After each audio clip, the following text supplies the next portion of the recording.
There's way more demand for single family homes than there are homes. It might take 40 offers to get to a deal right now. It just might. But if you're disciplined and you underwrite and you make sure not to compromise just to try and force a deal to get done, I think you'll still be able to find stuff. And then if and when conditions do improve, you'll be in such a better position because... Welcome back to our special podcast series, The 20-Minute Investor, where we bring you actionable nuggets and insights from our real estate investing journeys in bite-sized 20-minute episodes. I'm Aaron Amin. My wife and I built a portfolio of 8 cash-flowing rentals across 3 states while working full-time and raising a young family. And I'm Nathan. I'm a husband, father, a tech executive who built a portfolio of cash-flowing rentals across 2 states from over 2,000 miles away. Together, we co-founded the Remote Real Estate Academy, where we coach investors on how to build their own portfolios of cash-flowing rentals from anywhere in the world. Today, we're going to talk about one of the more commonly debated topics in real estate. Is the single-family long-term buy and hold strategy still viable in 2025? It's a loaded topic. Let's discuss. What do you think? Is it dead? Should we sell everything and move on? Yes, it's dead. Okay. Well, we'll just leave it at that. 2-minute podcast instead of 20 minutes.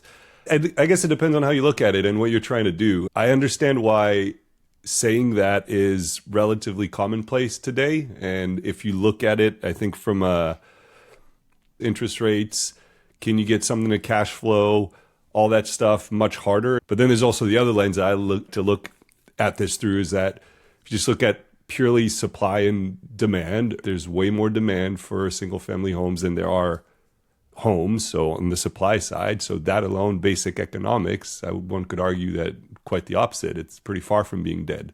It's just maybe more work to get something to pencil out, I guess, or to get the numbers that you're looking for. But no, is it harder? Yes. I would say it's harder than it was a few years ago because we've been in the game for a while now. Is it dead? I don't think so. Outside of the teaser answering yes. But what's your opinion? Yeah, I think harder is definitely accurate. Dead, definitely not.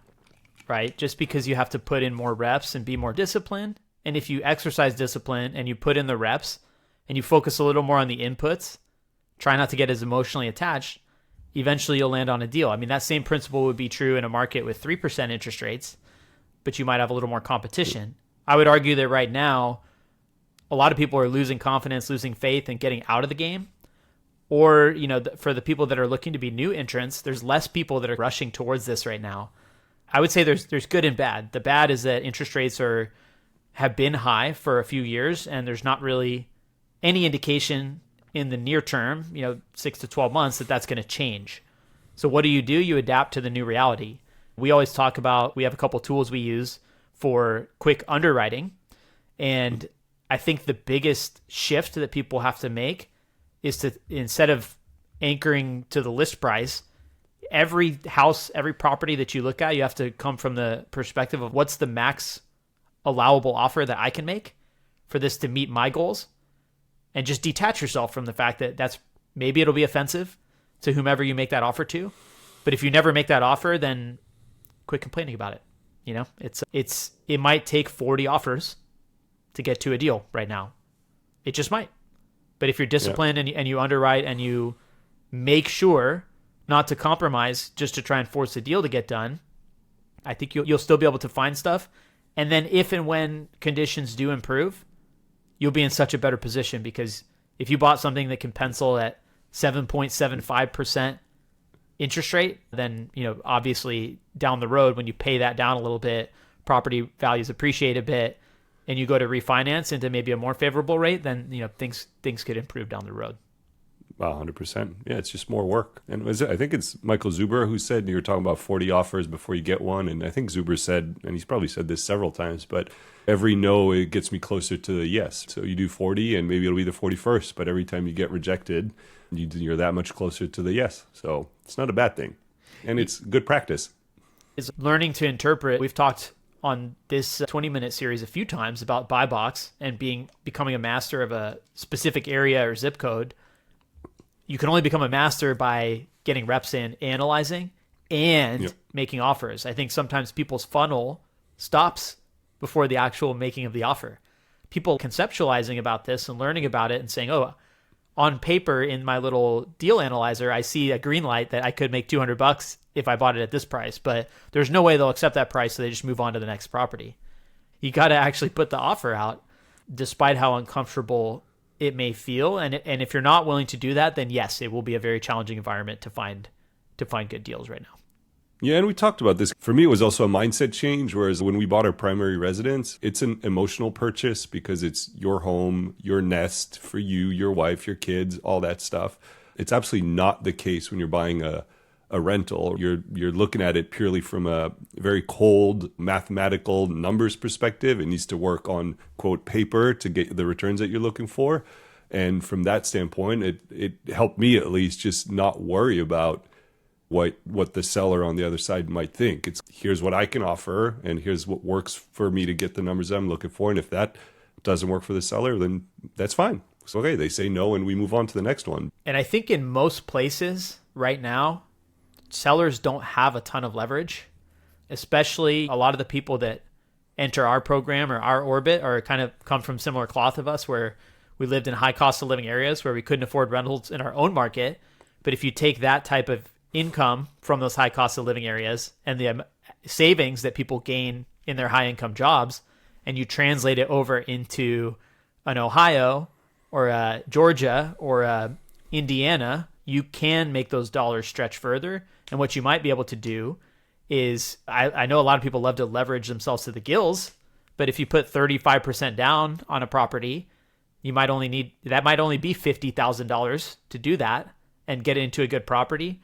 That mitigates the impact of that high interest rate, probably allows you to stabilize quicker and get into a more comfortable position with your cash flow. And then again, you have maybe an eye on the future that 4 or 5 years from now, you'll reevaluate. If interest rates improve and the value goes up, maybe you can refinance and pull some of that money out. So I know a lot of people like to leverage as much as they can, or they like to cycle their cash as quickly as they can. And I understand why, but we have to probably meet the market where it is. And again, as we've talked about 100 different times, and we will continue to talk about, make sure it's mapped to your long-term goals and objectives. So I think it's a case-by-case thing, but there are different ways to make things work in this market, and it's not always just based on your traditional offer with exact 20 to 25% down. Yeah, and I think that remains true all the time. The markets, whether it's supply and demand, inventory of single-family homes, or interest rate, or loan environment, or whatever, you're never going to have 2 days or 2 periods of time where the whole of, quote, the market is going to be exactly the same. So you have to be flexible, nimble, and have a pretty comprehensive toolbox to be able to approach it and make it work regardless of what the environment's like. Maybe we're biased, I don't know. Well, the operative word is long-term. Long-term buy and hold, right? Mm-hmm. Short-term buy and hold, where you could argue that you and I got lucky. We had some tailwinds behind when we started investing, and I would not argue that case, right? In some cases, I invested in Las Vegas 2017 to 2019, and they had a 40 to 50 to 70% in certain areas run up in property values during that time. That's not something I would ever bank on happening again, but we did benefit from that for sure. If you are doing this strategy, the idea is that it is long-term. And maybe you'll refinance somewhere down the road when your return on equity, which I'll explain that in a second, but when that gets low enough, depending on your strategy, you might make a decision that you want to access that equity and roll it into a future deal. But the idea is that things take 7, 10, 15 years to play out in order to be able to do that with this specific strategy. There are plenty of other strategies that move faster, but they all involve usually more risk, certainly more time, and in a lot of cases more skill too. So that's additional effort that you have to put into your personal development, your network, your systems, all that stuff. Whereas long-term buy and hold, which is what most of the people listening to this are focusing on, you really can get that to this 20-minute a day thing we always talk about. 100%. What's return on equity? Yeah, so this is an interesting, when I talk about those Vegas houses, for example, we bought them and they appreciated quite a bit in a pretty short amount of time. So what happened is, even though these houses were cash flowing well, the amount of equity that we had trapped in those deals, if you kind of rerun, it's almost like rerunning a cash on cash analysis based on your equity position and say, okay, if I have $200,000 of equity in this property, but I'm only making $6,000 a year in net profit. When you divide that out, I'm not going to do the live math, even though that's probably easy. It's a low percentage. And when you originally bought that property, you probably ran it based on looking for a 10% or a 12% cash on cash. But when you rerun it under that lens, you say my $200,000 is parked and trapped in this property, and it's only generating in my case, the property we just sold, it had a less than 1% return on our equity. So we had a decision to make. Do we let that ride and just pay it off over the next, which would take another 20 years unless we accelerated our principal pay down, or do we either sell or refinance it, use that 200,000, cycle it out and put it into something else? So that's a decision a lot of people face. I'm sure, Nathan, like you've been slow and steady buying these properties, and we talk about the loan pay down accelerates over time, and the appreciation is usually slow and steady, especially in the markets that we choose. At some point, you'll have enough equity in those where it's like, okay, am I getting the best bang for that, or should I 1031 exchange it, or should I sell it, or whatever? So I'm curious, do you think of that the same way?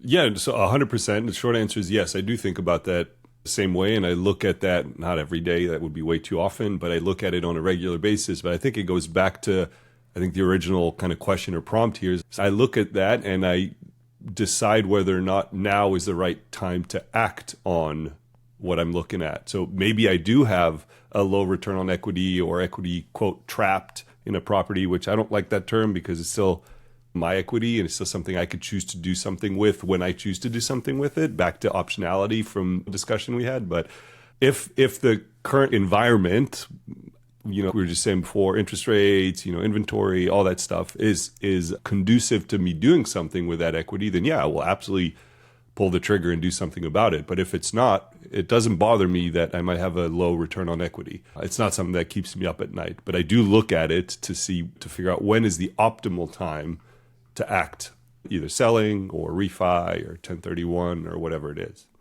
It's a really good point. There's actually no fundamental problem with having a lower return on equity, especially if your goal is to hold these things long term, because if the end goal is to have a few properties paid off, we talked about in a previous episode, you're using some of these for a college fund.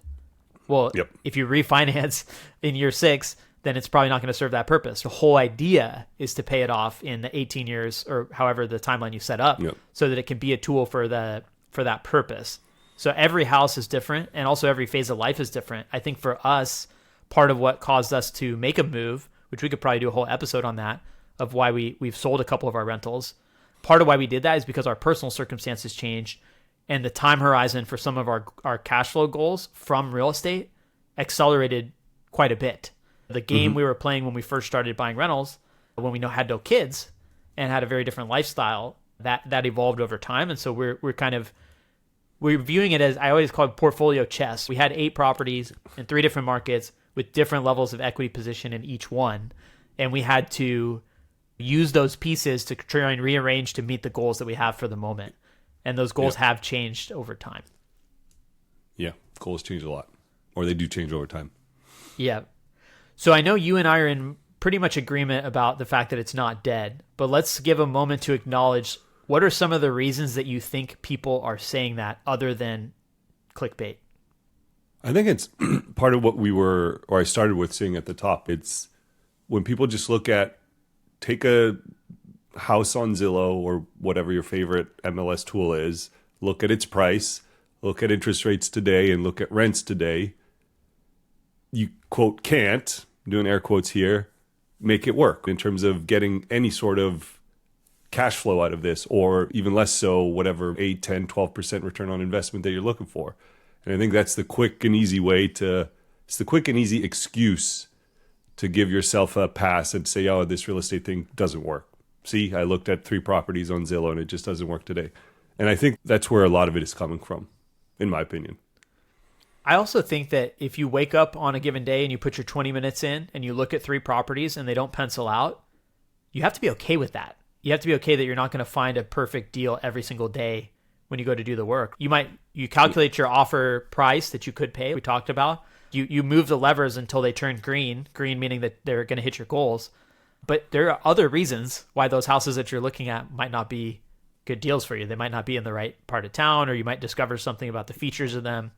That's where pulling yourself out of the emotions of saying nothing works. I think I've heard it referred to as pencils down, this idea that there's no opportunity out there, when it's just a reframe, I think, that most people are needing.